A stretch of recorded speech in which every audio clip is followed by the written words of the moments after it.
This segment brought to you by the Kansas Soybean Commission, the Soybean Checkoff, progress powered by Kansas farmers.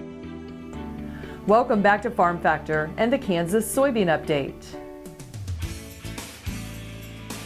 This is the Kansas Soybean Update. It's brought to you by the Kansas Soybean Commission. The Soybean Checkoff, progress powered by Kansas farmers. Joining us now is Mike Steenhoek, who's the Executive Director of the Soy Transportation Coalition. And Mike, you just recently received good news concerning a project that's taken place in the lower portion of the Mississippi River that's going to be good news for many Kansas producers. You know, if I was to be asked what's the number one infrastructure enhancement that would provide the greatest benefit to the widest array of farmers throughout the United States, it would be deepening the lower Mississippi River. It's really the launching point for 60% of U.S. soybean exports, 59% of corn exports, by far the number one export region for both commodities. And there's been this long aspiration to deepen that stretch of the river, Baton Rouge, Louisiana, past New Orleans into the Gulf of Mexico, from 45 feet to 50 feet. We had good news late last year before Christmas that Congress provided the funding for it, and now on February 10th, the administration gave the green light to move forward with it. So work will commence on it later this year,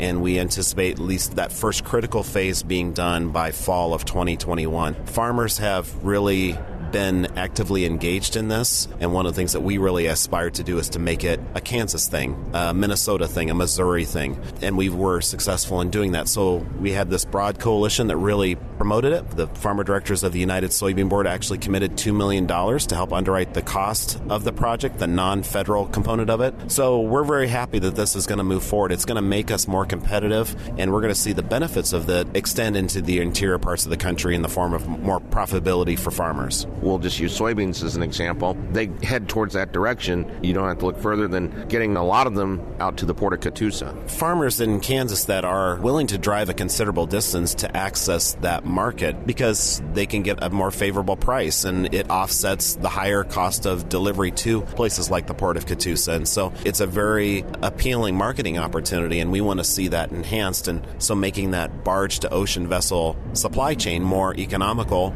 deepening the lower Mississippi will help achieve that. We also are excited that when you make barge transportation more economical, what that essentially does is it extends the draw area to our major rivers, and it creates greater modal overlap between barge and rail. That puts a downward pressure on rail rates because rail has to fight more to get their customers, and barge has to fight more to get their customers. Competition is a good thing for shippers. It's a great thing for farmers. And those were the comments of Mike Steenhoek, Executive Director of the Soy Transportation Coalition, who joins us on the Kansas Soybean Update. It's brought to you by the Kansas Soybean Commission. The Soybean Checkoff, progress powered by Kansas farmers. Learn more at kansassoybeans.org. For Kansas Soybeans, I'm Greg Akagi. After the break, Dwayne is with Dr. Kelly Sanders, who explains what fetal programming or epigenetics is and how it is used in the beef industry.